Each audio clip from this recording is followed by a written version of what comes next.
Bismillahirrahmanirrahim. Assalamualaikum warahmatullahi wabarakatuh. Waalaikumsalam warahmatullahi wabarakatuh. Nahdlatul Nabi Mustafa Sayyidina Muhammad sallallahu alaihi wasallam. Allahumma salli wa sallim alaihi wa ala alihi wa sahbihi.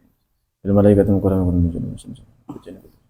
Masyayikhina fil fiqh mu'tabarat wa masyayikhina sunnah wal jamaah wa masyayikhina fid din sunnah. Sunnah. Nama. Warzuqna sunnah. Bin Ramadan.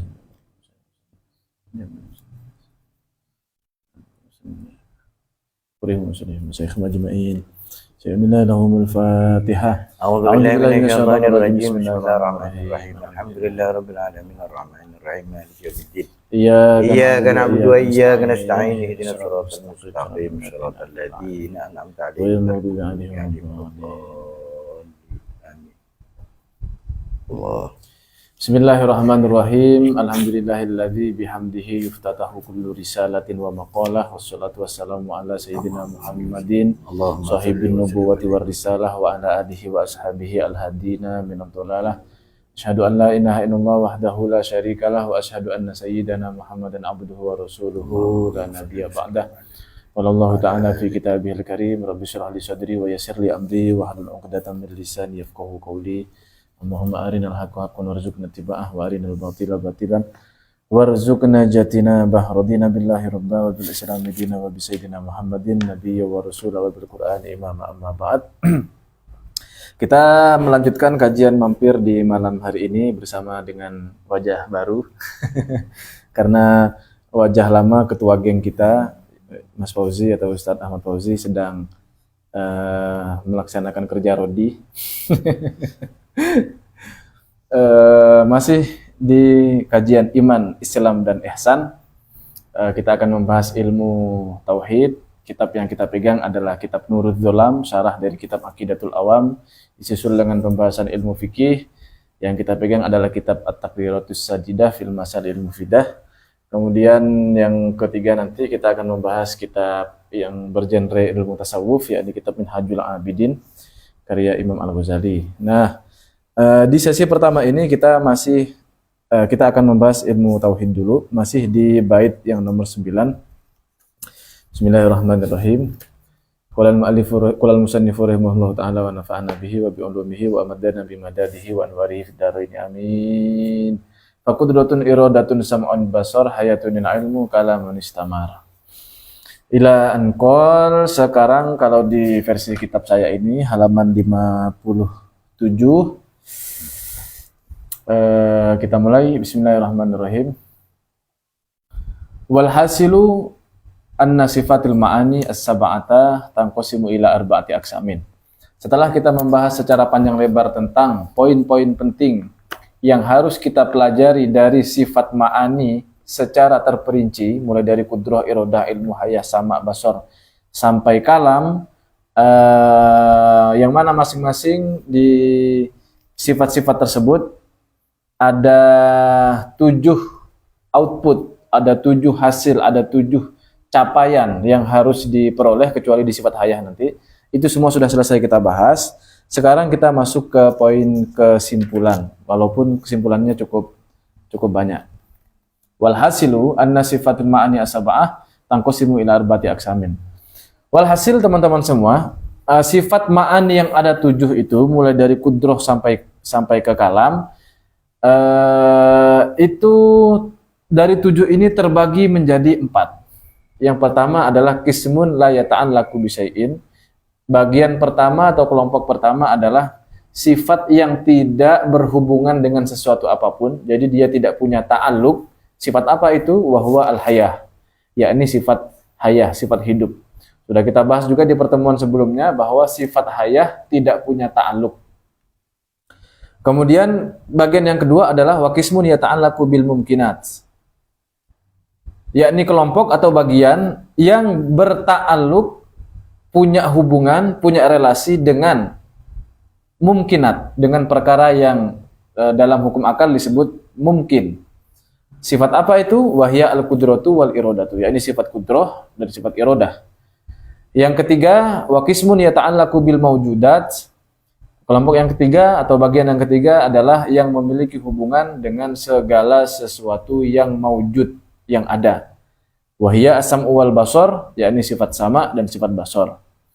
Kemudian kelompok yang keempat atau bagian yang keempat adalah waqismun yata'allaqu bil wajibat wal jaizat wal mustahilat. Sifat-sifat yang memiliki hubungan, memiliki relasi, memiliki ta'alluq dengan apa yang hukum akal sebut sebagai wajib, jaiz dan mustahil. Wahwa al-ilmu wal kalam, yakni sifat ilmu dan sifat kalam. Jadi dari 7 sifat ini 6 diantaranya punya ta'alluq, yang 1 tidak punya ta'alluq. Yang tidak punya ta'alluq ini sifat hayah. Kemudian 2 diantaranya berta'alluq dengan mumkinat, 2 lagi berta'alluq dengan maujudat, yang 2 lagi yang terakhir ini punya ta'alluq dengan wajibat, jaizat dan mustahilat. Nah, ini term-term kata-kata kunci semua ya. Ta'alluq itu sudah kata kunci, mumkinat, maujudat, wajibat, jaizat, mustahilat itu kata kunci semua. Ya teman-teman kalau tidak mengikuti dari awal mungkin agak cukup kebingungan ya. Cuman namanya ini kesimpulan, jadi tidak usah dijelaskan panjang lebar ya. Ini kalau kita lihat dari sisi ta'alluqnya, bahwa sifat-sifat tersebut ada yang punya ta'alluq, ada yang tidak punya ta'alluq. Nah, sekarang poin berikutnya adalah wa ta'allaqu ala salasati aqsamin. Sekarang kita lihat dari sisi ta'alluqnya itu sendiri. Kalau sebelumnya itu sifat dengan ta'alluqnya, kalau sekarang ta'alluqnya itu terbagi. Kalau tadi kan sifatnya terbagi.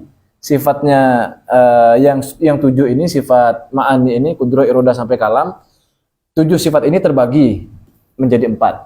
Sekarang kita bahas ta'alluqnya. Ta'alluq itu terbagi menjadi 3 macam. Yang pertama adalah ta'alluqu ta'tsirin, yakni ta'alluq ta'tsir. Ta'tsir secara bahasa artinya memberikan bekas, memberikan dampak.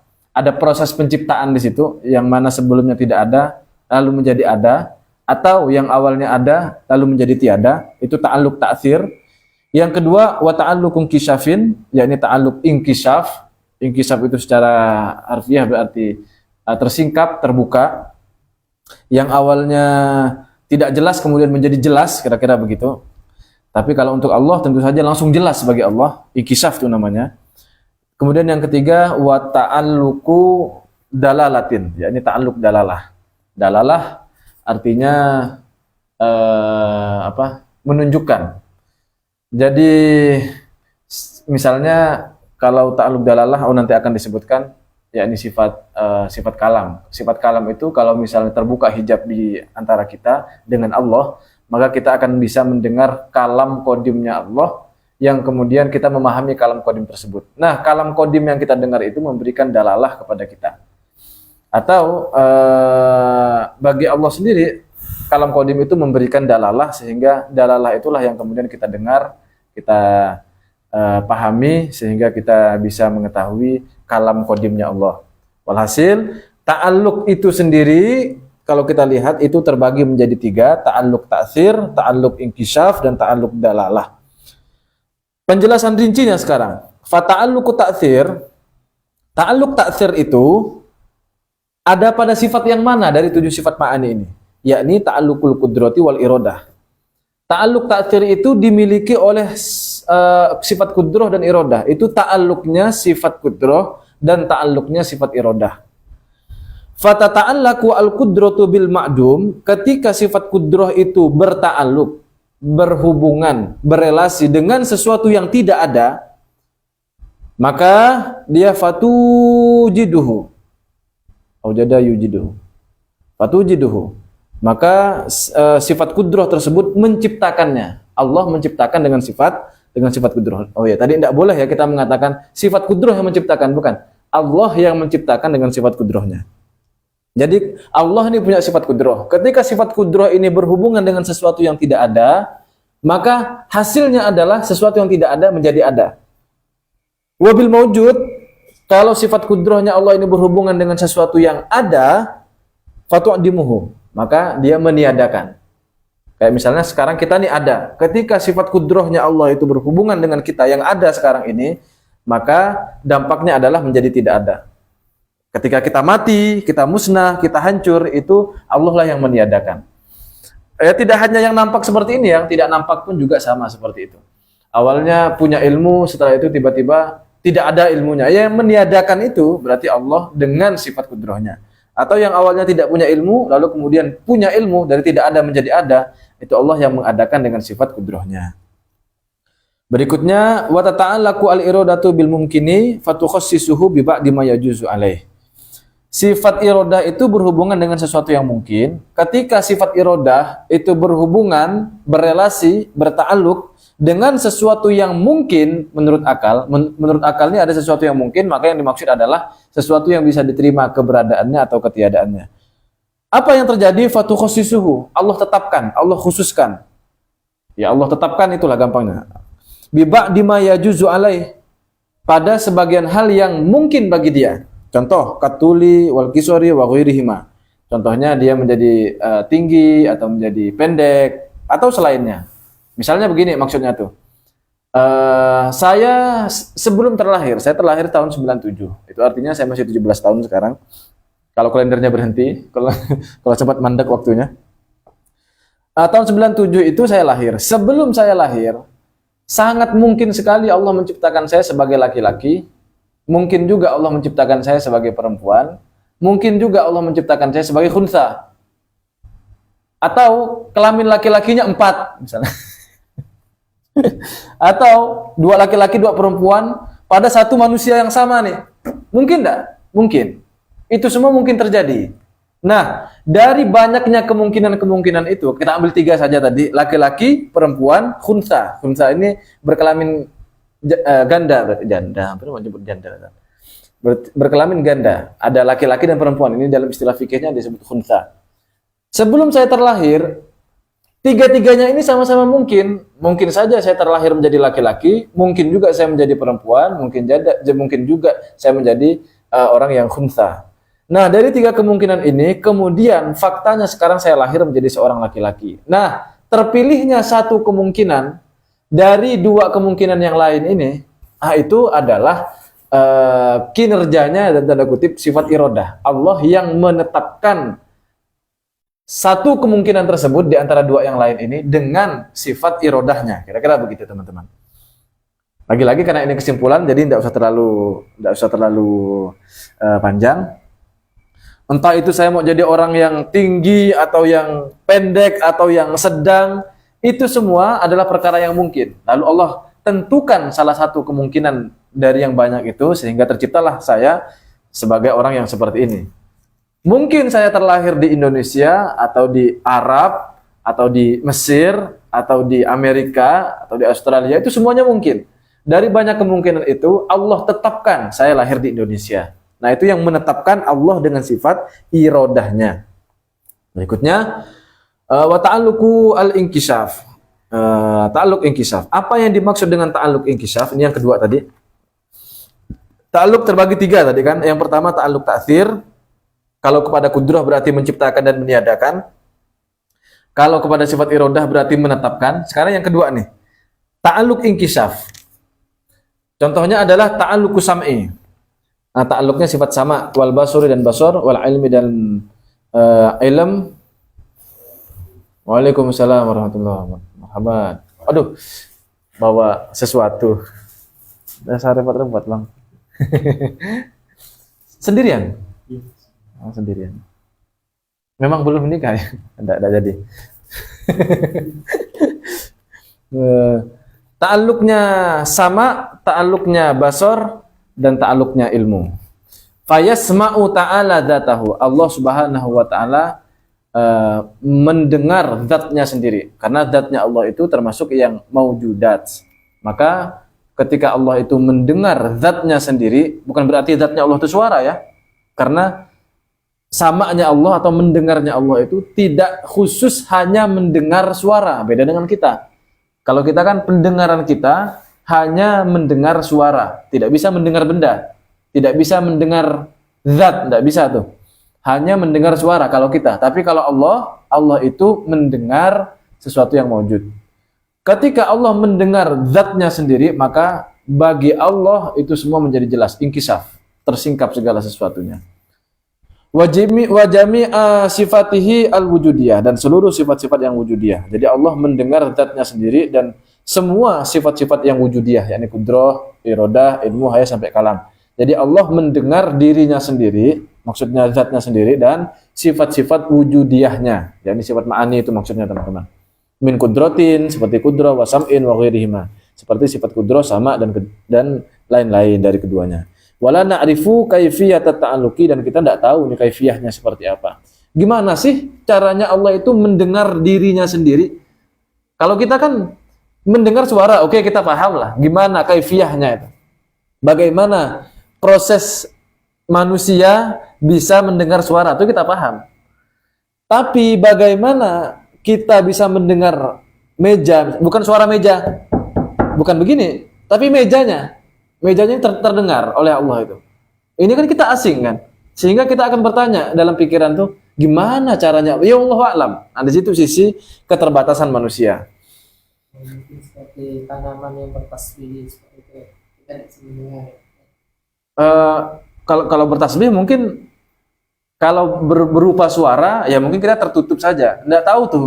Jadi kita tidak tahu juga apakah maksudnya seperti tanaman yang bertasbih, seperti itu tidak tahu juga kita. Makanya di sini keterangannya wala na'rifu kaifiyat ta'alluq. Kita tidak tahu tuh sebenarnya bagaimana ta'alluqnya itu. Kemudian wa yasma'u dawatana wa sifatina aidon, dan Allah juga mendengar zat kita, diri kita ini, bukan suara kita tapi diri kita itu Allah dengar, dan juga sifat-sifat kita. Kopi dulu.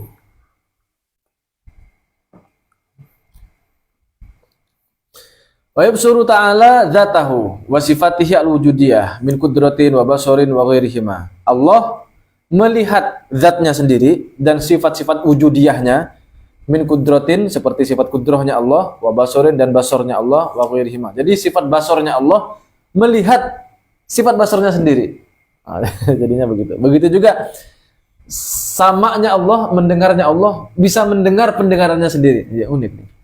Kita aja misalnya punya penglihatan tapi tidak bisa melihat penglihatan kita sendiri. Yang bisa kita lihat adalah mata kita. Penglihatan kita tidak bisa kita lihat. Tapi ini Allah bisa melihat penglihatannya sendiri dan bisa mendengar pendengarannya sendiri. Gimana tuh maksudnya? Ya wallahu a'lam. Ini para ulama menegaskan la na'rifu kaifiyat ta'alluq. Wala nadri kaifiyat ta'alluq. Wa yabsuru dzawatana wa sifatina aidon, dan Allah itu melihat zat kami, zat kita semua, makhluk ini, dan sifat-sifat kita semua. Wa ya'lamu dzatahu ta'ala wa sifatihi bi'ilmihi, Allah mengetahui zatnya Allah sendiri dan juga sifat-sifatnya Allah bi'ilmihi, dengan sifat ilmunya Allah.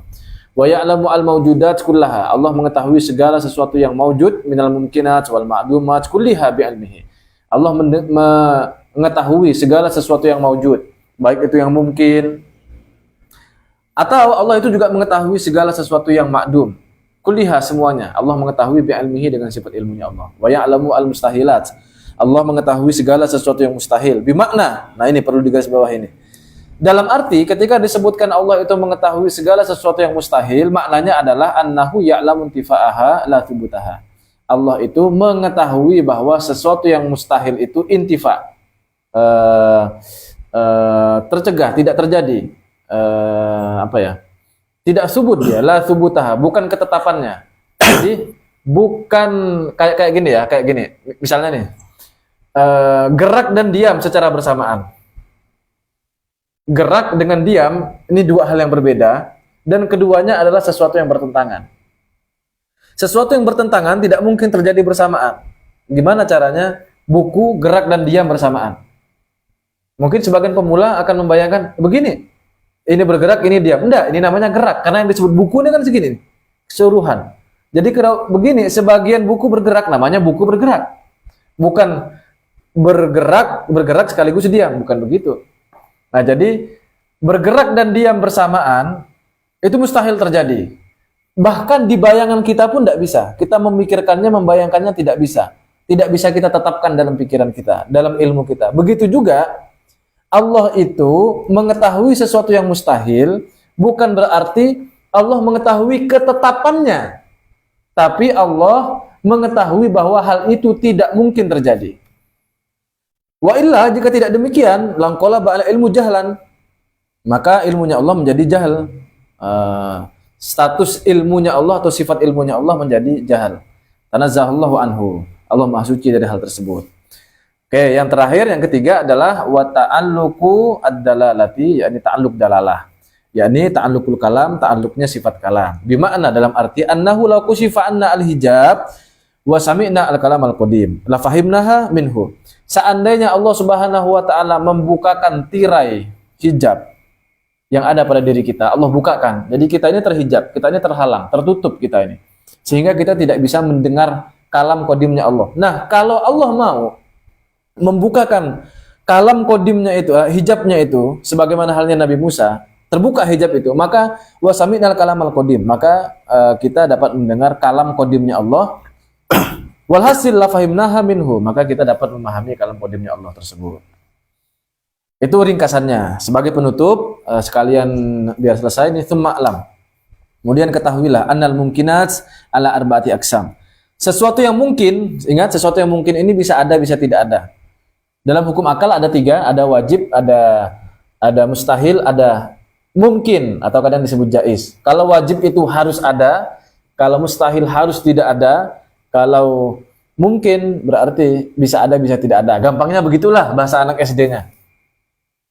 Kalau bahasa teknisnya ya wajib itu adalah sesuatu yang kalau dikatakan tidak ada, akal tidak menerima. Susah tuh. Mustahil itu sesuatu yang kalau dikatakan ada, akal tidak menerima. Susah tuh dipahami begitu. Jadi gampangnya sesuatu yang wajib tuh harus ada, tidak mungkin tidak ada. Mustahil harus tidak ada. Berarti mustahil dia ada.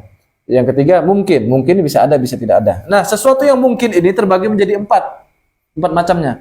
Yang pertama adalah mungkinun mawjudun ba'da adamin. Sesuatu yang mungkin ini adalah sesuatu yang mawjud setelah tidak ada. Awalnya tidak ada, lalu dia ada. Contohnya apa? Kas-samawati wal ard, seperti langit bumi kita, makhluk semuanya ini yang ada sekarang nih. Kita semua yang ada ini adalah perkara yang mungkin. Yang mana kita ini masuk dalam pembagian yang pertama, yakni awalnya kita tidak ada, lalu sekarang kita ada. Itu mungkin yang pertama. Kategori mungkin yang kedua, wa mumkinun ma'dumun ba'da wujudin. Yakni sesuatu yang mungkin, yang mana dia tidak ada setelah ada. Ada dulu, kayak kita sekarang nih, kita sekarang ada, lalu nanti akan tidak ada. Kalladzi inqadha, seperti sesuatu yang telah selesai, telah musnah, hancur, mati, sirna. Seperti kita semua, sekarang kita ada, dan kita ini statusnya adalah sesuatu yang mungkin menurut akal. Kalau dikatakan ada, akal menerima. Kalau dikatakan tidak ada, akal menolak. Nah, kita sebagai sesuatu yang mungkin, kategori yang kedua ini, sekarang kan ada, nanti akan tidak ada. Menerima ketiadaan. Itu yang kedua. Yang ketiga, wa mumkinun sayujadu. Sesuatu yang mungkin, dan akan ada, akan tercipta. Contohnya adalah kal qiyamah, hari kiamat. Nah, ini perdebatan kita yang kemarin Ustaz, dengan Ustaz Fauzi. Lalu dia kirimkan ibaratnya, ternyata ada di Said Fauda, bahwa salah satu konsekuensi kalau Allah menciptakan segala sesuatu yang mungkin daf'atan wahidah sekaligus, maka akan terjadi kekosongan peran sifat kudrah di situ. Selesai sudah, Allah ciptakan semua, sehingga hal itu mustahil. Maka perdebatan kita di minggu lalu itu, apakah akhirat itu sebenarnya sudah tercipta dan penghuni-penghuninya maksudnya. Maksud saya ada pertanyaan itu kemarin di minggu lalu itu, setelah streaming seperti ini, ada diskusi kecil-kecilan, apakah masa depan itu sebenarnya sudah tercipta? Cuman kita sebagai makhluk 3 dimensi belum melewati fase itu. Sehingga sebenarnya ada, tapi kita belum nyampe aja ke sana. Atau sebenarnya memang tidak ada. Berdebat kita, saling akal-akalan. Nggak, ini saya butuh teks, saya bilang. Akhirnya berapa hari kemudian Mas Fauzi itu menyodorkan teks dari penjelasan saya Fauda. Nah, ternyata di sini juga ada clue-nya ya. Sesuatu yang mungkin yang nanti akan tercipta. Berarti kan belum ada. Contohnya adalah hari kiamat. Kiamat itu wajib, mustahil, atau mungkin menurut akal. Menurut akal ya, dalam kacamata ilmu tauhid, adanya hari kiamat itu bukan wajib. adanya kiamat itu mungkin menurut akal, bisa ada, bisa tidak ada. Loh, lalu kok kita harus beriman dengan hari kiamat? Karena Quran mengatakan begitu. Jadi landasan utamanya adalah dalil nakli, Quran. Kita percaya bahwa Quran itu adalah kalam Allah berdasarkan dalil akli. Nah, di situ. Jadi premisnya agak panjang.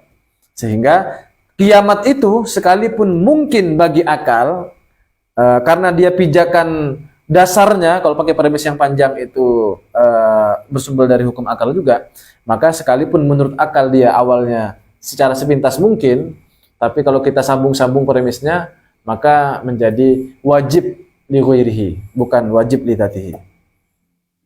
Oke, yang terakhir, wa mumkinun, sesuatu yang mungkin, alimallahu annahu la yujadu. Sesuatu yang mungkin dan Allah tahu itu tidak mungkin, tidak akan Allah ciptakan. Sesuatu yang mungkin tapi tidak akan Allah ciptakan. Contohnya kakufril anbiya, kekafiran para nabi, masalah misalnya. Jadi para nabi itu dengan demikian berarti bukan hal yang mustahil, sebagaimana pembahasan kita kemarin di Minhajul Abidin. Bukan hal yang mustahil sebenarnya para nabi itu berbuat kesalahan atau bahkan sampai kafir menurut akal.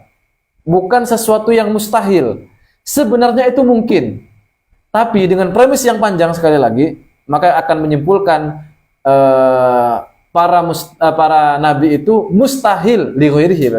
Jadi wajib li dzatihi, para nabi itu tidak mungkin untuk menjadi kafir. Akan agak panjang ya. Jadi pada dasarnya mungkin saja para nabi itu berdosa, mungkin saja.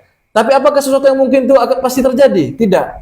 Nah, sisi inilah yang kemudian para ulama memastikan para nabi, para rasul itu harus memiliki sifat amanah, terjaga dari perbuatan dosa, maksiat, apalagi sampai kekafiran. Jadi pada dasarnya itu mungkin, tapi menjadi wajib li ghairihi.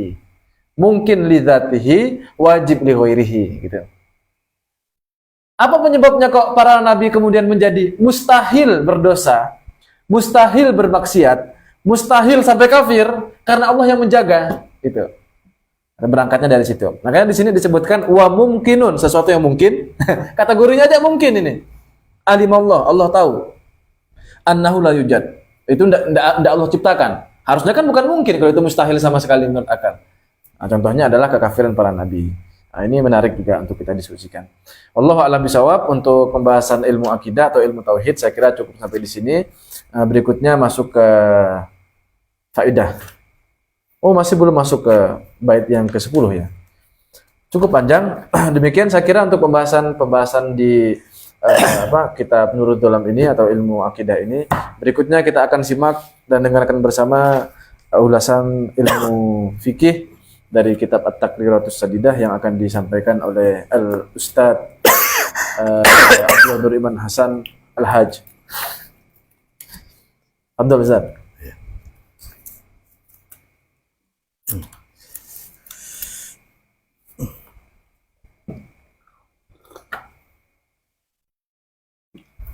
Bismillahirrahmanirrahim. Alhamdulillah rabbil alamin wassalatu wassalamu ala asyrafil anbiya'i wal mursalin sayyidina Muhammad wa ala alihi washabbihi ajma'in.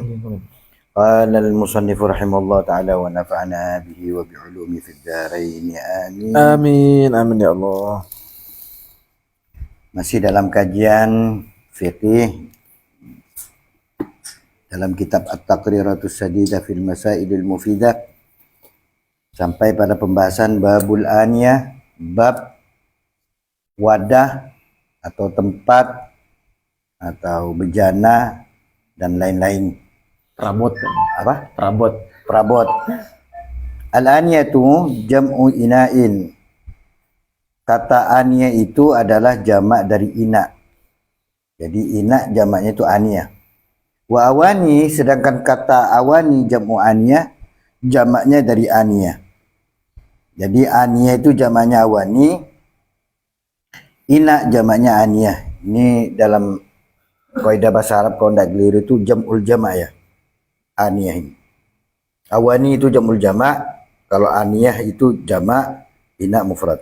Wal muradu biha, yang dimaksud dalam pembahasan ini adalah kullu ma ya'khudhu faraghan, segala sesuatu yang mengambil tempat, mengambil ruang minal hawa, dari satu ruangan, wa in saghara, walaupun itu kecil.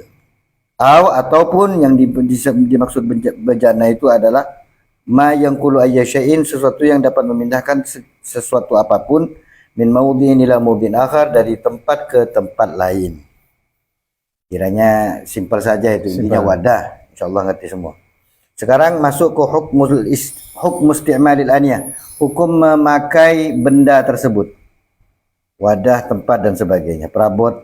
Yajuzu isti'malu jamil awani illa aniyat adh-dhahabi wal fiddati, boleh memakai segala macam bentuk tempat, hukumnya boleh, kecuali dua aja, yaitu yang terbuat dari zahab dan fiddah, yang terbuat dari emas dan perak.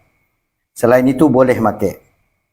Fatahrumu, maka kalau keduanya itu, yaitu bejana yang terbuat dari emas ataupun perak, itu haram bagi alar rijali wan nisa'i, bagi laki-laki dan perempuan, bima fihi minal khuyala, karena sebabnya itu, illatnya itu adalah bejana terbuat dari emas dan perak itu, baik itu laki-laki atau perempuan, haram memakainya, karena di situ ada khuyala, satu kesombongan, wa kasri qulubil fuqara, dan akan menyinggung, mematah hati-hati para orang-orang yang fakir. Itu illatnya. Di semua tempat atau semua perabot itu boleh hukumnya kita memakainya, kecuali yang terbuat dari emas dan perak, baik itu pemakainya laki-laki ataupun perempuan, karena itu akan mengakibatkan hukumnya haram, disebabkan karena akan menimbulkan sombong dan menyinggung perasaan orang-orang yang tidak punya atau fakir. Selanjutnya, wa yajuzu isti'malu aniyatiz zahabi wal fiddati lil hajah, boleh memakai bejana yang terbuat dari emas dan perak hanya karena hajat, karena suatu kebutuhan. Kamir wadin li jalail basar, seperti celak untuk supaya terang mata. Ada apa itu, tempat celak itu apa namanya? Apa namanya bahasa Indonesia? Wadah. Ya ini. Ya wadah juga. Ininya Ustaz. Oh. Ya wadah ini. Wadahnya Kan apa? ada dari emas. Wadahnya atau Ya ininya? tempatnya lah, mirwat itu kan mahal tempat. Ya dua-duanya lah. Kan ada yang terbuat Ya. dari emas itu. Kalaupun ada. Kecuali itu, jadi haramnya itu masih ada istisna. Pengecualiannya itu kalau ada hajah, ada satu keperluan. Contohnya memakai tempat celak, tujuannya dibuat dari emas tempatnya itu, karena itu fungsinya nanti bisa mata ini bisa sembuh dari penyakit dan bisa menerangkan pandangan mata. Itu faedahnya berarti ya? Faedahnya. Alasannya karena hajah itu boleh. Dua pengecualian itu, atau walid darurati, selain hajat atau karena darurat, kasyurbi idza lam yajid ghairahuma, seperti orang yang minum, seperti meminum yang dia tidak mendapatkan tempat air selain dari yang terbuat dari emas dan perak. Misalnya darurat, saya harus minum nih, tidak ada tempat lain, hanya ada tempat wadah atau gelas atau poci atau dan sebagainya, dan itu terbuat dari emas ataupun terbuat dari perak murni, maka itu boleh karena dia darurat keadaannya. Sedangkan yang lain tidak ada tempat. Atau kita butuh ambil air, tidak ada wadah tempat lain atau ciduk yang lain kecuali yang terbuat dari emas atau perak, karena kita harus minum, dan kalau tidak minum mati kita, maka tidak apa-apa memakai itu. Jadi intinya, walhasil kata Ustaz tadi itu, intinya boleh memakai semua benda itu kecuali yang terbuat dari emas dan perak. Dan bolehnya emas dan perak ini hanya dua sebab saja, kecuali satu karena keperluan hajah, yang kedua karena darurat.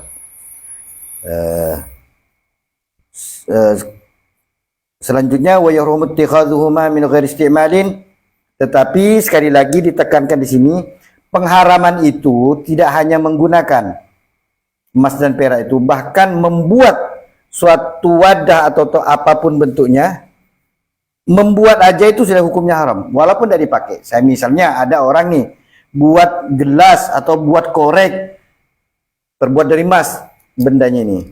Itu haram. Buatnya ittikhadhu. Li'anna al-ittikhadh qad yajuru ila al-istimal. Karena dengan membuat wadah atau tempat apapun jenisnya yang terbuat dari emas itu akan menjerumuskan, akan menarik orang pembuat tersebut, orang tersebut kepada dipakai. Saya buat korek yang terbuat dari emas, otomatis saya tertarik untuk memakainya, itu alasannya. Maka tetap hukuman makosid ya. Ya, tetap haram. Jadi bukan selain memakai, membuat juga haram. Ya. Sedangkan wal ahjarul karimatu wal jawahirun nafisatu kal billaur wal yaqut wal zabarjad wal mas la yahrum istimaluha wa la ittikhadhuha wa in kana la aghla min adzab. Sedangkan selain emas dan perak, contohnya apa, seperti batu-batu yang mulia atau permata-permata seperti billaur. Apa ini billaur ini artinya, Ustaz? Kristal, yakut, zabarjat, walmas. Mas apa artinya? Bukan emas dahab ini kayaknya. Mas Adnan tadi. Ya, emas. Pokoknya sejenis selain emas dan perak, kalau itu bentuknya seperti permata, batu-batu, walaupun itu lebih mahal dari harga emas, tetap tidak haram, boleh. Cuman ada kedarangan di bawah itu, hanya saja hukumnya makruh. Tidak haram memakai punya gelas nih terbentuk dari kristal atau dari apa, permata gelasnya nih. Bayangkan ini mau miliaran nih. Itu walaupun tidak haram memakainya itu, hanya makruh. Karena di bawah keterangannya itu lan fuqara yajhalunha. Kenapa tidak haram? Karena tidak semua orang fakir itu tidak umum. Orang-orang fakir itu tidak tahu bahwa ini adalah batu permata yang mahal. Iya. Falatan kasiru qulubuhum, maka mereka tidak tersinggung atau tidak tersakiti hati mereka biruyatiha dengan melihatnya. Lakin ma'al karoha, tetapi hukumnya makruh aja. Tidak haram tapi makruh. Jadi seyogianya wadah, mau piring, mau gelas ataupun apapun itu bentuknya yang terbuat dari bebatuan, hendaknya bebatuan itu mahal, permata dan sebagainya, hendaklah kita hindari. Kalaupun tidak bisa dihindari tidak apa-apa, cuman makruh aja. Kama qala sahibu Safwatiz Zubat, sebagaimana apa yang dikatakan pengarang Safwatiz Zubat, yubahu minha tahirun min khashabi aw ghairihi la fiddatin aw dhahabi. Boleh darinya barang yang suci, baik itu dari kayu atau selainnya, bukan perak atau emas, selain perak dan emas. Fa yahrum istimaluhu kamirwadi, maka haram memakainya kamirwadi limra'atin, seperti tempat celak itu untuk bagi wanita, wajah zamin zabarjatin, tetapi boleh kalau itu dari zabarjat atau batu-batu permata yang mahal, sekalipun lebih mahal dari emas dan perak. Wallahu a'lam bishawab. Semoga keterangan bab aniyah, wadah, tempat dan sebagainya ini menjadi bermanfaat bagi saya pribadi dan audiens semuanya. Amin. Bahwa hendaklah kita sekali lagi jangan sekali-sekali, baik bagi lelaki ataupun wanita, yang pada umumnya laki-laki ini khususnya, ini bab untuk orang kaya sebenarnya, Ustaz. Jangan memakai walaupun itu cincin apa gagangnya, itu jangan, haram hukumnya. Sekali lagi saya jelaskan bahwa yang disebut aniyah ini beda dengan perhiasannya. Nah, jadi wadah itu aniyah, tapi kalau perhiasan ini boleh kalau untuk wanita. Tadi kan diterangkan baik wanita ataupun laki kalau memakai wadah itu haram. Dan wadah itu yang saya pahami beda dengan perhiasan. Iya, enggak hanya apa ya? Enggak hanya wadah yang formal. Wadah formal itu kan maksud saya kayak gelas, mangkok, piring. Itu sendok, apapun yang punya ruang kosong gitu ya. Iya. Misalnya ya tempat celah itu kan ya tempat celah, atau mungkin tutupnya atau mata kaca sambian. Masa ini bisa dibilang ina? Iya. Ya itu tutup botol, itu kan ada ruang kosongnya tuh kalau digini kan. Iya. Termasuk kacamata itu kan aneh, Ustaz. Misalnya gagangnya terbuat dari emas. Enggak, Ustaz. Ini bab orang kaya nih. Iya. Kita hanya tahu ini. Termasuk juga yang perlu kita hati-hati, mengupah atau membuat. Misalnya saya minta upah, sayanya ini haram, tukang buatnya juga haram.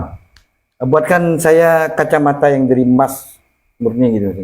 Saya yang minta upah haram, yang tukang buatnya pun haram.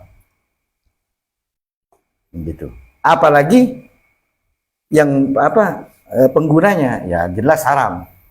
Bukan hanya pengguna saja, tapi ittikhad, membuat dan minta buatkan, itu umum mutlak sudah. Yang berkaitan dengan emas dan perak itu hukumnya haram. Wallahu a'lam bishawab. Kita lanjutkan ke kajian tasawuf pada Al-Ustaz Adnan Al-Faqih. Kami persilahkan. Mirwat. Mirwat. Hanya karena hajat langsung halal. Kalau terus celak kayaknya kurang pas. Lebih ke pensil kayaknya. Pensil celak. Pensil ininya. Oh ya, saya tadi kan coloknya itu. Dipikir kan dia bisa ngangkat celak. Ya sendok. Bulat dasar bentuknya, Be. Nggak berbentuk sendok, dia cuman kayak lidi itu. Oh, ini yang dimaksud mirwatnya. Colokannya lah. Safahnya lah gitu ya. Ya gimana bisa? Apa zakarnya gitu lah kalau fikih itu ya. Apa? Loh, harus dipaksa, jangan nervous. Batangnya. Ya. Hajat kan lebih ke kayak ada fitur tambahan.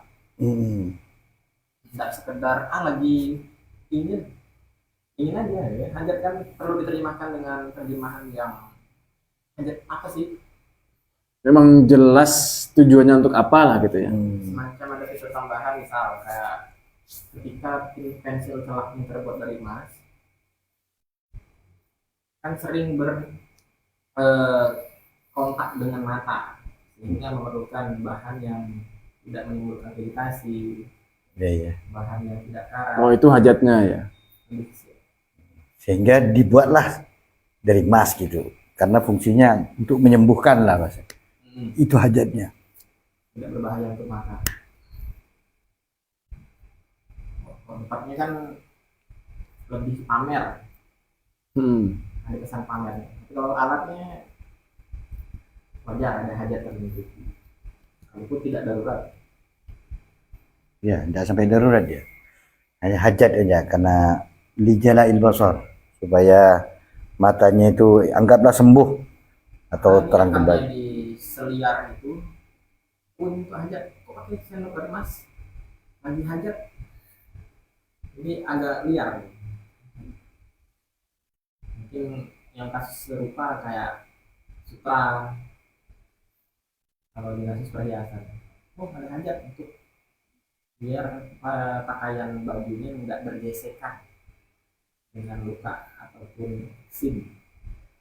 Kalau pakai sutra pun halus, jadi baju bergesek. Nggak sakit. Ada tapi nggak sekedar kebutuhan ingin aja. Nggak hanya ingin ya, tapi ada keperluan yang pas. Karena ada hajat. Ya, ada tujuan khusus lah ya. Yang itu adalah maslahat. Gitu. Itu spesial. Ada hajat lah gitu. Mungkin ada tambahan lain? Sudah. Sudah. Saya kira dapat dimengerti ya. Nah, silakan Ustaz, kajian tasawuf. Bismillahirrahmanirrahim. Sampailah kita di pembahasan tentang ilmu tasawuf di sesi terakhir kajian mampir ini. Kita akan membuka kitab Minhajul Abidin karya Imam Al-Ghazali. Bismillahirrahmanirrahim. Qala al-muallifu rahimahullahu ta'ala wa nafa'ana bihi wa bi'ulumihi wa amaddana bimadadihi wa anwarihi fid dharaini amin. Wa ammal khuruju 'anidz dzambi wa takhallusu minha fa'lam anna dzunuba fil jumlati salasatu aqsamin. Adapun cara untuk keluar terbebas, pintu keluarnya dosa-dosa dan juga membersihkan diri dari dosa-dosa itu, ketahuilah bahwa dosa-dosa itu secara garis besar ada 3 macamnya. Jadi pembahasan yang akan kita bahas ini tentang macam-macamnya dosa.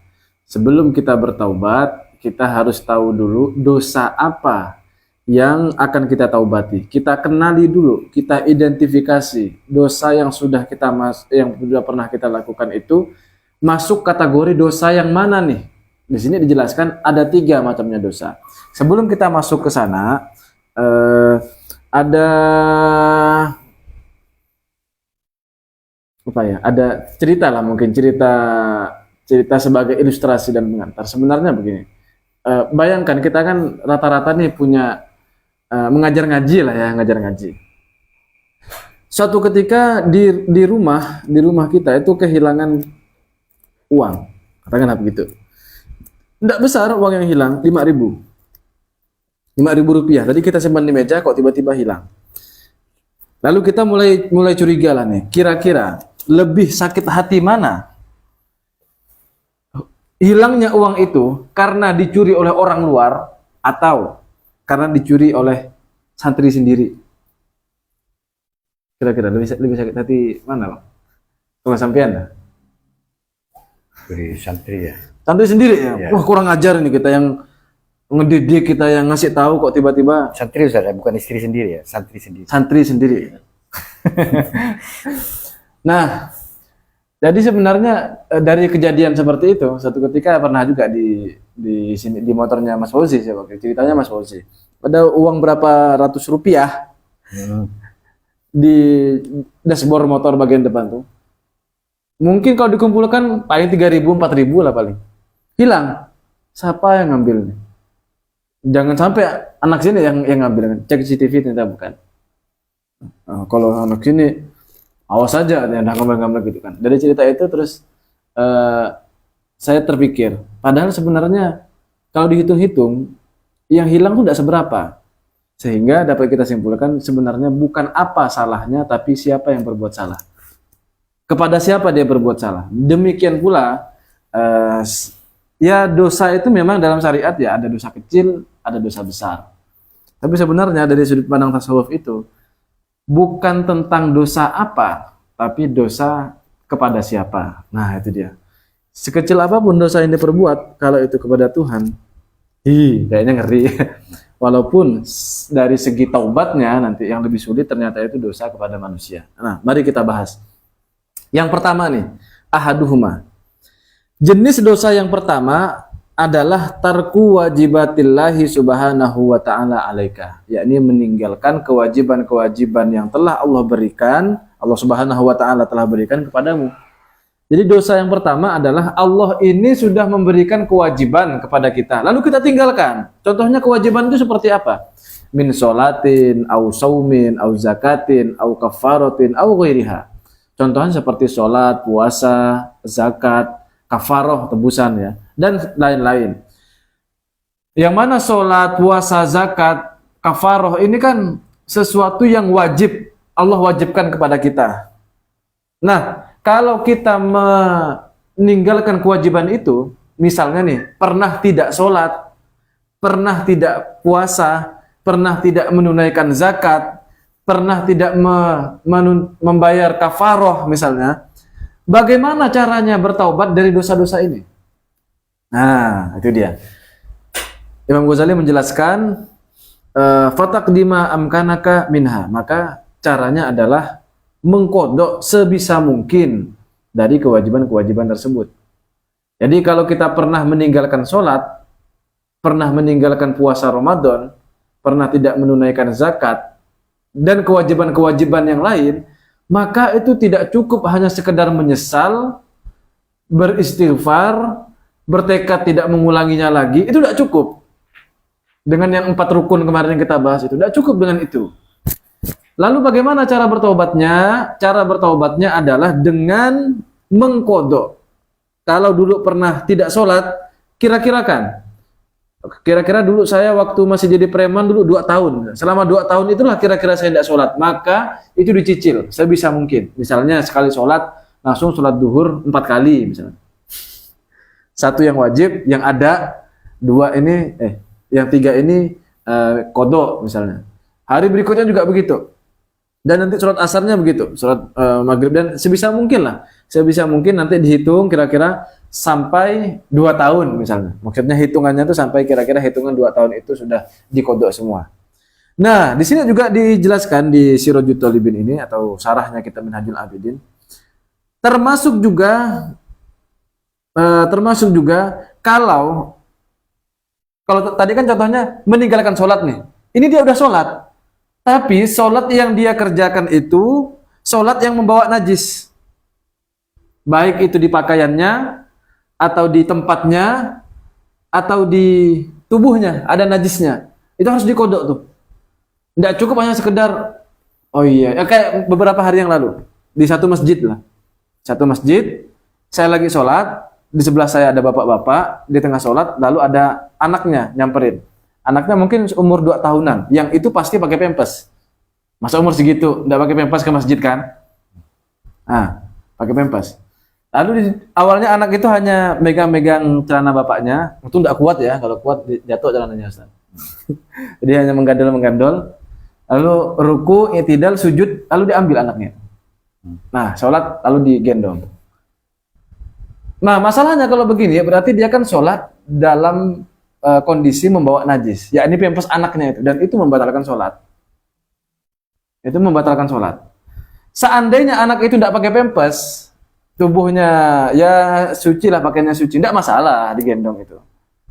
Artinya tidak membatalkan, yang penting kita jaga gerakan ya, tidak masalah. Tapi kalau sudah membawa, itu dalam mazhab Syafi'i ya, tidak tahu kalau di luar Syafi'i, itu membawa najis begitu itu membatalkan sholat. Sama dengan kita mengantongi barang najis dalam kantong kita ini, kan sama dengan begitu. Gendong anak yang pakai pempes itu, yang mana pempesnya sudah ada ompolnya. Ya tidak tahu kalau baru ganti pempes dan belum ngompol anaknya itu, masih aman berarti. Nah, kalau itu pernah terjadi, berarti sholatnya ini kan tidak sah. Dan sudah terlanjur lewat tuh, artinya sudah habis waktunya. Sehingga itu wajib dikodok. Tidak cukup hanya sekedar, taubatnya itu hanya sekedar istighfar, kemudian mohon ampunan kepada Tuhan, lalu menyesal, bertekad tidak ngulangi lagi. Tidak cukup dengan itu, harus dikodok. Begitu juga dengan zakat. Dulu pernah tidak berzakat, padahal uang ada. Maka itu harus dikodok. Atau ya yang semisal misalnya, uang zakat dicuri. Ini bukan amil ya, bukan amil, tapi panitia zakat kayak di masjid-masjid atau musola-musola yang panitia zakat ya, bukan yang tercatat. Lalu berarti kan kalau sampai ke panitianya itu belum wukuf, dengan belum tertunaikan zakatnya orang. Lalu diambil sehingga tidak tersalurkan. Nah, itu harus diganti itu. Harus diganti. Tidak cukup hanya sekedar bertaubat. Bertaubat dengan cara istighfar dan seterusnya tadi itu. Nah, itu dosa macam pertama. Dosa jenis pertama, kalau dosa yang kita lakukan itu adalah meninggalkan kewajiban yang telah Allah berikan kepada kita, maka cara bertaubatnya adalah harus dikodok. Tidak cukup hanya sekedar istighfar, bertekad tidak mengulangi, menyesal dan seterusnya, tidak cukup dengan itu. Harus dikodok. Relatif gampang tapi, relatif mudah kan ini. Ya butuh effort, cuman relatif gampang lah. Yang kedua, wasani, dzunubun bainaka wa bainallahi subhanahu wa ta'ala. Dosa yang terjadi di antara kamu dan Tuhan, kamu dan Allah. Dosa saya kepada Allah misalnya. Contohnya seperti kasrul khamri wa darbil mazamir wa aklir riba wa nahwi dzalika. Contohnya seperti minum khamar. Nah, ini kan bukan kewajiban nih kan? Ini kan dosa kita kepada Allah. Bukan yang berkaitan dengan kewajiban seperti sholat, puasa, zakat. Itu kan bukan, kalau minum khamar ini kan bukan kewajiban ya. Saya melanggar yang telah Allah larang. Itu kan dosa kepada Allah. Minum khamar, kemudian meniup seruling, bermusik ini berarti. Nanti akan saya jelaskan tentang ini. Kemudian makan makanan riba dan seterusnya. Nah, ini contoh dosa kita kepada Allah. Dosa yang terjadi antara kita kepada Allah. Nah, bagaimana caranya untuk bertobat dari dosa semacam ini? Caranya adalah fatandabu ala dzalika wa tuwattinu qalbaka ala tarkil audi ila mithliha abadan. Nah, ini kalau dosa yang semacam ini, yang kedua ini, dia harus menyesal dan memastikan, bertekad di dalam hatinya untuk tidak mengulangi dosa yang serupa selamanya. Ini lebih gampang lagi ini. Nah, jangan sampai dosa jenis pertama tadi ditaubati dengan cara dosa jenis kedua. Ini tidak tepat. Jadi kalau dosanya kita kepada Allah, baru betul. Cara bertaubatnya adalah menyesali, memastikan di dalam hati, bertekad tidak akan mengulangi selamanya. Selesai. Oke, titik ya, itu yang kedua. Sebelum yang ketiga, saya jelaskan beberapa poin tadi itu. Nah, pertama langsung ke seruling saja, langsung ke seruling.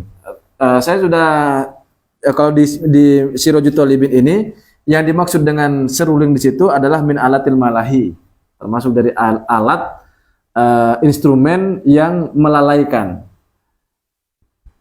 Lalu saya cek lagi di beberapa keterangan, lalu yang saya temukan di Ihya itu, lalu saya cari lagi keterangan yang lain karena tidak cukup puas dan capek nyarinya. Lalu coba cari pakai cara yang singkat, cari di NU Online dan PIS KTB, nemu beberapa keterangan. Di antaranya nih, yang di kitab Ihya itu, Imam Ghazali secara jelas. Pertama, logika beliau tuh gini. Kita mau menghalalkan atau mengharamkan sesuatu itu harus ada nas Quran ataupun hadis. Secara jelas bahwa musik haram di Quran ataupun di hadis. Faktanya tidak ada. Tidak ada nas yang mengatakan musik haram. Tidak ada yang seperti itu. Atau kita juga bisa menghukumi haram ataupun halal sesuatu kalau menggunakan logika kias pada nas Quran. Jadi mengkiaskan pada nas. Sekali lagi, karena tidak ada nas Quran yang mengatakan bahwa musik itu haram, maka pada dasarnya musik itu sendiri, apalagi alat musiknya ya, itu tidak haram. Nah, lalu bagaimana keterangan Imam Ghazali berikutnya? Karena saya capek bacanya, kemarin saya cari, lalu saya cari ke NU Online, lalu ada penjelasan. Jadi musik itu menjadi haram karena sifatnya yang melalaikan. Jadi ilatnya tuh di situ. Jadi alatul malahi. Jadi alat yang melalaikan. Apalagi saya menemukan keterangan, katanya sih masih di kitab Ihya di NU Online itu, tapi masih belum ketemu di kitabnya dan capek juga nyarinya. Di situ dijelaskan begini. Kenapa kok alat musik oleh para ulama terdahulu itu diharamkan? Karena alat musik itu dahulu tidak hanya sekedar alat musik saja, tapi alat musik include di dalamnya tradisi-tradisi yang berkaitan dengan itu. Apa itu? Seperti joget-joget, ada ikhtilat, laki-laki perempuan ada bercampur dalam satu forum, joget-jogetan, minum-minuman khamar gitu. Jadi alat musik itu pengiringnya. Maka ketika mengatakan alat musik itu haram, maksudnya bukan alat musiknya itu sendiri, tapi apa yang masuk di dalamnya itu, kebudayaan yang menyertai menyertai alat musiknya. Nah, kira-kira begitu. Itu penjelasan Imam Ghazali. Yang jelas yang saya temukan di kitab Ihya itu, Imam Ghazali tidak mutlak mengharamkan. Karena tidak ada nasnya. Jadi alat musik itu bisa haram kalau dia melalaikan salah satu sifatnya ya. Di Sirajul Talibinnya begitu. Nah, seperti itu. Nah, sekarang kita masuk masih di poin kedua tentang minum khamar. Ini di Sirajul Talibin.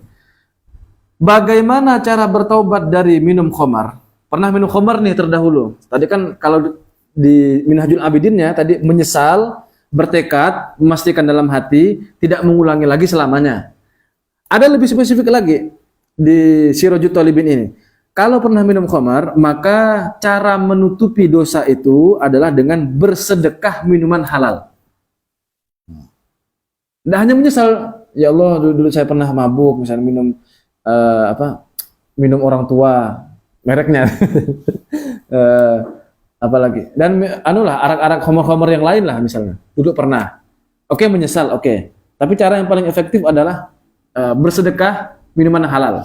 Misalnya sedekah kopi kayak begini nih. Terus ada mas kuah, ada minuman-minuman yang lain.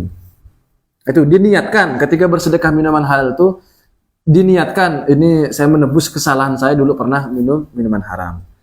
Kemudian kalau misalnya pernah mendengarkan musik, dosa mendengarkan musik yang melalaikan tadi itu, caranya adalah dengan bismillahil Quran, dengan mendengarkan bacaan-bacaan Quran, kemudian dengan bermajelis di tempat zikir, sholawatan lah kira-kira begitu, dan tempat ilmu kayak begini ini juga. Jadi datang ke majelis ini mendengarkan ilmu, nih, alat pendengaran kita ini yang dulu pernah dipergunakan untuk mendengarkan musik atau mendengarkan perkara haram lain, lalu sekarang kita gunakan telinga kita untuk mendengar sesuatu yang positif, yang baik, dengan niatan untuk menghapus dosa-dosa sebelumnya. Yang kedua, yang ketiga, kalau makan makanan haram, makan riba dan makanan haram yang lain, gimana cara bertaubatnya selain menyesal tadi dan bertekad tidak mengulangi lagi? Caranya adalah bersedekah dengan makanan-makanan halal. Bersedekah roti, ada sosis, ada telur gulung, ada semangka, pisang goreng dan seterusnya. Yang halal ya, bukan yang makruh. Jadi bukan bersedekah rokok, bukan. Jadi bersedekah sesuatu yang halal. Tapi makruh masih halal ya Ustaz? Enggak. Karena halal Ustaz, bukan haram kan? Oke, berikutnya juga, ini juga ada keterangannya. Kalau pernah berdiam diri di masjid, padahal dia dalam keadaan junub, itu kan tidak boleh ya. Salah satu perkara yang diharamkan bagi orang junub adalah i'tikaf atau berdiam diri di dalam masjid. Yang disebut berdiam diri itu masuk dari satu pintu, keluar dengan pintu yang lain. Kalau keluar di pintu yang sama, tidak disebut diam di masjid. Agak lucu juga sih sebenarnya. Tapi yang saya tahu penjelasannya begitu. Nah, kalau dulu pernah dalam keadaan junub nongkrong di masjid, bagaimana cara taubatnya? Cara taubatnya adalah menyesal, bertekad tidak mengulang lagi selamanya, dan caranya adalah i'tikaf di masjid. I'tikaf dalam keadaan suci tentu saja ya. I'tikaf di masjid, kemudian menyibukkan diri beribadah di dalam masjid dengan niatan mentaubati dosa-dosa yang tersebut. Atau memegang Quran nih, memegang Quran dalam keadaan hadas, tidak punya wudhu karena masih tidak punya ilmu, dia masih belum ngaji sehingga tidak tahu kalau megang Quran itu harus dalam keadaan suci, sehingga dia ketika berhadas megang Quran. Maka gimana cara bertaubatnya? Cara bertaubatnya adalah memuliakan Quran, kemudian memperbanyak membaca Quran, kemudian apa lagi? Kalau bisa menulis Quran juga katanya tuh. Itu beberapa di antara cara-cara bertaubat. Intinya dari semua itu, ini berkaitan dengan dosa kita langsung kepada Allah. Intinya adalah ada kaidahnya di sini. Wa kullu dzulmatin irtafa'as ilal qalbi bimaksiatin. Itu di Minhajul, ada di Sirajul Talibinnya. Segala kegelapan yang muncul di dalam hati itu disebabkan oleh maksiat. Fala yamhuha, tidak mungkin itu bisa terhapus illa nurun irtafa'at ilaiha bi ta'atin min jinsiha. Tidak mungkin gelapnya hati tadi itu yang muncul gara-gara maksiat bisa dihapus kecuali dengan masuknya cahaya yang disebabkan dengan ketaatan yang sejenis.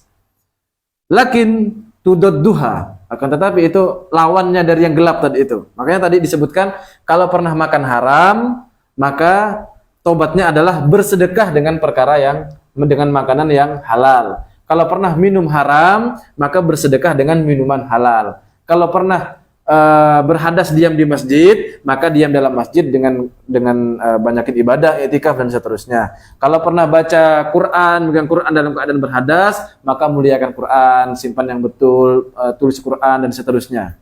Pernah mendengarkan musik misalnya, dan cara menembusnya adalah dengan mendengarkan kalimat-kalimat yang bagus, kalimat yang positif dan seterusnya. Itu kan dua hal yang saling bertentangan, yang satunya negatif, yang satunya positif. Cara menghapus yang negatif ini dengan mengikuti sesuatu yang positif. Maka ada hadis yang berbunyi, ittaqillaha haitsu ma kunta wa atbi sayyi'atal hasanah tamuha wa khuliqin nasa bi khuluqin hasanin.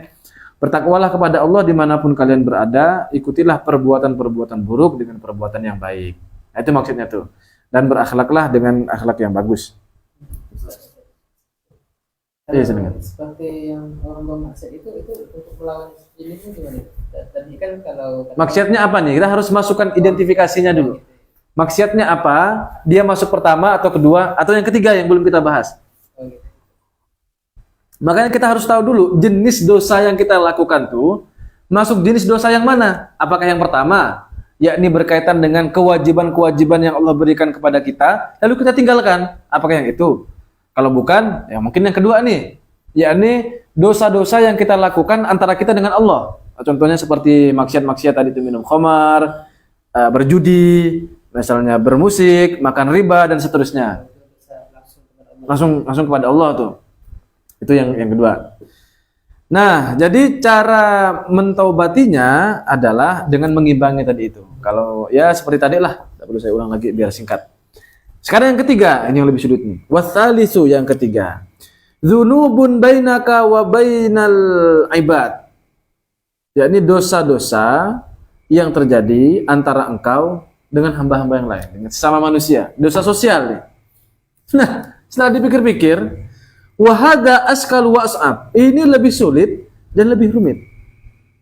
Imam Ghazali sendiri yang bilang, ternyata dosa yang lebih sulit untuk ditaubati itu adalah dosa sosial, dosa kepada sesama manusia. Wahya aksamun. Ini ada banyak sekali jenisnya di sini nih.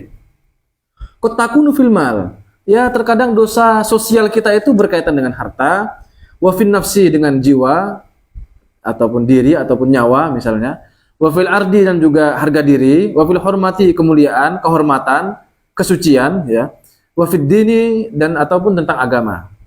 Jadi ada banyak nih, dosa sosialnya ada banyak macamnya. Nah, lalu Imam Ghazali jelaskan satu-satu. Fama kana fil mal, kalau kita ini pernah berbuat dosa sosial berupa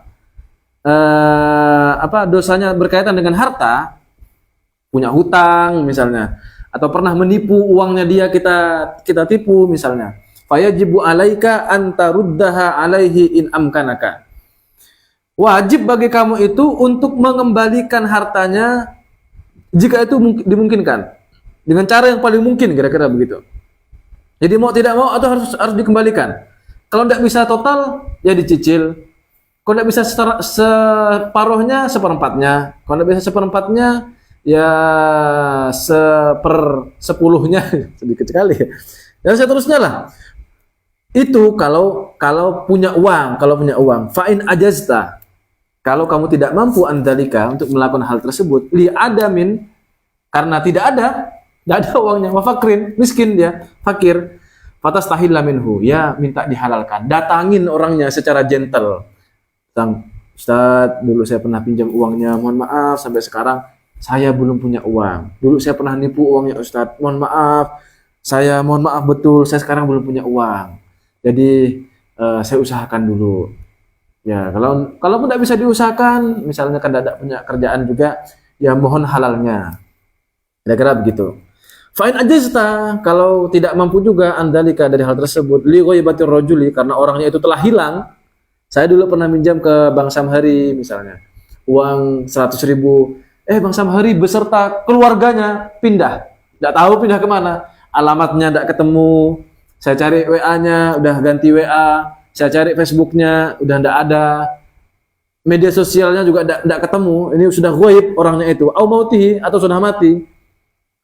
Ahli warisnya juga tidak ada. Gimana caranya? Cara bertaubatnya. Wa amkana atasadduqu anhu. Kalau memungkinkan bagimu untuk bersedekah atas nama dia, kira-kira begitu. Fa'al, maka lakukanlah. Fa illam yumkin, kalau tidak mungkin, fa'alaika bitaktsiri hasanatika, maka bagimu perbanyaklah untuk berbuat baik, warruju ilallahi ta'ala, kemudian kembali menyerahkan diri kepada Allah, bitadurru'i, dengan menghinakan diri, wabtihal, memohon kepada Allah, ayurdiyahu, agar pemiliknya itu meridhoi angka kepadamu yaumul qiyamah, di hari kiamat. Jadi banyak sekali prosesnya itu. Pertama, wajib bayar. Kalau tidak ada gimana? Ya kalau tidak ada minta halalkan. Atau ini ada uangnya, orangnya yang tidak ada. Nah, kalau tidak ada orangnya, dicari-cari, atau keluarganya sudah tidak ada juga, ya bersedekah atas nama. Uangnya ada nih, tapi orangnya tidak ada. Bersedekah atas nama orang tersebut. Tidak ada juga uangnya, orangnya pun juga sudah hilang, mau dimintakan kehalalannya. Ya kalau gitu perbanyak berbuat baik. Kemudian berserah diri kepada Allah, merendahkan diri kepadanya. Mudah-mudahan orang yang dulu pernah kita hutangin itu, yang entah kemana sekarang, atau yang pernah kita tipu uangnya, hartanya dulu itu, yang entah kemana sekarang, mudah-mudahan nanti di hari kiamat beliaunya itu mengikhlaskan, merelakan, menghalalkan uang yang pernah kita curi, atau yang pernah kita tipu, atau yang pernah kita pinjam itu. Itu yang berkaitan dengan harta. Wa amma ma kana fi nafsi, kalau ini berhubungan dengan jiwa, dengan apa? Dengan nyawa, fatumakinuhu minal kisos, maka kamu itu harus menyerahkan diri untuk dikisos. Pernah membunuh orang, ya serahkan diri. Saya dulu pernah membunuh, saya minta kisos. Auliya'ahu, atau menyerahkan diri kepada walinya, menyerahkan diri kepada walinya hatta yaktasu minka, sampai ia mengkisos. Maksudnya keluarganya itu atau walinya tadi itu, kita menyerahkan diri kepada walinya, kemudian tolong saya dikisos nih untuk menebus dosa-dosa saya di dunia ini. Au yaj'alaka fi halli, atau boleh jadi ya dia menghalalkan kamu, memaafkan kamu. Fa in ajasta, kalau takut mati sehingga kamu tidak mampu, tidak berani, farruju ila Allah Subhanahu wa taala, maka kembalilah kepada Allah Subhanahu wa taala dan ibtihal. Wal ibtihal, memohon kepada Allah, ilahi kepada Allah, ayurdiyahu angka yaumil qiyamah, agar orang yang kamu bunuh tadi itu meridhoimu di hari kiamat. Lanjut dulu ya, biar sesuai captionnya itu. Sedikit lagi. Wa amma fil ardi, kalau itu berhubungan dengan harga diri ini nama baik seseorang, lalu kita memfitnah, menghibah nih, fa ini tabatahu, kalau kamu pernah menghibahnya, au bahattahu, atau menipunya, au syatamtahu, atau menghinanya, fahakuka antukadziba nafsaka baina yadai man fa'alta dzalika indahu, maka kewajibanmu adalah menyatakan, mengklarifikasi kebohonganmu itu di hadapan orang yang telah kamu lakukan itu. Ini saya juga bertanya-tanya, ini maksudnya ke orang yang kita ghibahi atau ke orang yang pernah kita sebarkan? Tapi kayaknya ini masih yang yang orang yang pernah kita ghibahi. Bukan ke orangnya. Misalnya saya pernah menggibah Ustadz Bayu di hadapan Ustadz Abdullah, Bang Samhari misalnya. Maka saya harus mengklarifikasi nih. Enggak, waktu itu saya pernah cerita Ustadz Bayu enggak gitu kok. Enggak gitu ya, enggak gitu. Lalu saya juga minta maaf kepada Ustadz Bayu. Aduh, capek sekali itu. Susah kan begitu itu. Dan gampang, gibahnya gampang, taubatnya yang susah. Kita harus menyatakan, mengklarifikasi kebohongan kita, kebohonganmu di hadapan orang yang telah engkau perbuat tersebut. Wa antastahilla min sahibihi, minta kehalalan kemudian kepada Ustadz Bayu. Maaf Ustadz Bayu, waktu itu saya pernah menggibah ke Ustadz Abdullah, ke Bang Samhari dan seterusnya. In amkanaka hadza. Cara ini jika itu dimungkinkan. Idza lam yakhsha, jika khawatir kita, jika takut kita, ziyadata ghaizin au haijin fitnatin fi hari tadika, kalau kita khawatir, kita takut nanti akan bertambah marah dia atau malah terjadi gejolak fitnah yang lebih besar gara-gara mengungkapkan hal tersebut, au tajdidihi, atau menyatakannya kembali, fa in khasyita dzalika, kalau kamu khawatir, farruju ila Allah Subhanahu wa taala, maka caranya adalah dengan kembali kepada Allah Subhanahu wa taala, liyardiyahu angka, agar dia meridhoimu, wa yaj'ala lahu khairan katsira, dan menjadikan orang yang sudah kita fitnah, kita ghibah, kita hinah tadi itu, semoga dia mendapatkan banyak kebaikan dengan sebagai gantinya, fi muqabalatihi wal istighfarul katsiru li sahibihi, dan juga memperbanyak istighfar atas nama Ustadz Bayu. Saya sering menghibah Ustadz Bayu nih, jadi saya istighfar yang pahalanya saya hadiahkan kepada Ustadz Bayu. Wa amal hurmatu, adapun kalau berkaitan dosa kita itu berkaitan dengan kehormatan seseorang, kehormatan ini maksudnya keperjakaan atau keperawanan, atau udah janda misalnya, lalu ditiduri, dizinahi, naudzubillah min zalik, bi an khuntaha fi ahlihi, dan seperti mengkhianati istrinya, au waladihi, ataupun anaknya, au nahwi, atau yang lain, ke suaminya misalnya, atau ke anaknya yang laki-laki itu, fala wajha lil istihlali wal idhar. Nah, ini dia. Belum, di sini harus klarifikasi dulu. Jadi gini, kalau ada pertanyaan sebagaimana pertanyaan yang di awal di caption yang saya buat itu. Kalau misalnya naudzubillah orang itu pernah berzina, lalu dengan pacarnya nih, lalu dia putus putus, lalu yang perempuan itu mau menikah atau yang laki-laki mau menikah, apakah perlu dia menyampaikan kepada keluarganya bahwa dia sudah tidak perawan atau dia sudah tidak perjaka? Perlu nggak dia menyampaikan kepada keluarganya atau kepada calon suaminya atau kepada calon istrinya? Jawabannya tidak perlu. Nah, fala wajha lil istihlali wal idhar. Tidak perlu juga kita minta kehalalannya dulu. Kamu sudah aku renggut perawanmu, aku minta halalnya. Tidak perlu diungkapkan begitu.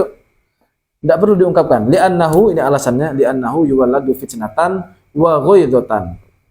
Karena itu akan memunculkan fitnah dan juga murka, marah yang lebih besar lagi. Bal, akan tetapi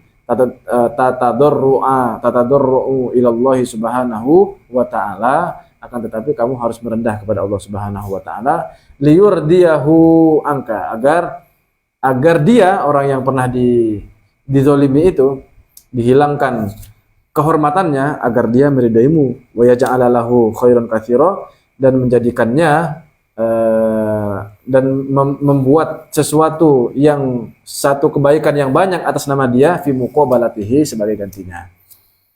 Jadi begitu teman-teman. Jadi ini, tapi jangan disalahpahami juga ya. Yang saya khawatirkan ketika menjelaskan begini, tadi kan saya bilang, bukan saya bilang, kata Imam Ghazali itu, tidak perlu mengungkapkan lagi bahwa dirimu sudah tidak perawan atau sudah tidak perjaka. Lalu, naudzubillah, sekarang belum pernah nih berzina.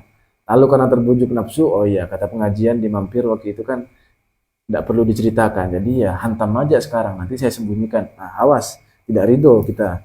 Sudah nyampaikan ini, lalu disalahgunakan ilmunya begitu. Fa'in aminta al-fitnata wal hijah, kalau dirasa aman dari fitnah dan gejolak. Nah, tadi kan jangan diungkapkan karena itu akan menimbulkan fitnah dan gejolak marah yang lebih besar. Tapi kalau aman dari fitnah dan gejolak amarah yang lebih besar, wahwa nadirun, tapi ini jarang sekali terjadi, fatastahilla minhu, maka silahkan kamu minta kehalalan. Jadi begitu. Jadi kemungkinan terbesarnya kalau masalah kehormatan ini, kalau kita minta kehalalan, oh itu dampaknya lebih besar lagi. Marahnya, gejolaknya, fitnahnya lebih banyak lagi. Jadi lebih baik ya sudah, tidak usah diungkapkan, kita perbanyak perbuatan baik, kemudian berbuat baik itu mudah-mudahan itu menjadi tebusan bagi orang yang pernah dizolimi tadi itu, dihilangkan kehormatannya dan merendahkan diri kepada Allah, mudah-mudahan dosanya diampuni. Kalaupun aman, walaupun itu jarang, ya kalau memang bisa dipastikan aman, ya silahkan, kata Imam Ghazali, fatastahilla minhu, silahkan kamu minta kehalalan. Jadi seperti itu teman-teman ya. Sampai di situ dulu barangkali. Jadi dosa ini kita identifikasi dulu, ini masuk dosa yang mana? Apakah dosa tipe pertama, tipe kedua, atau tipe ketiga?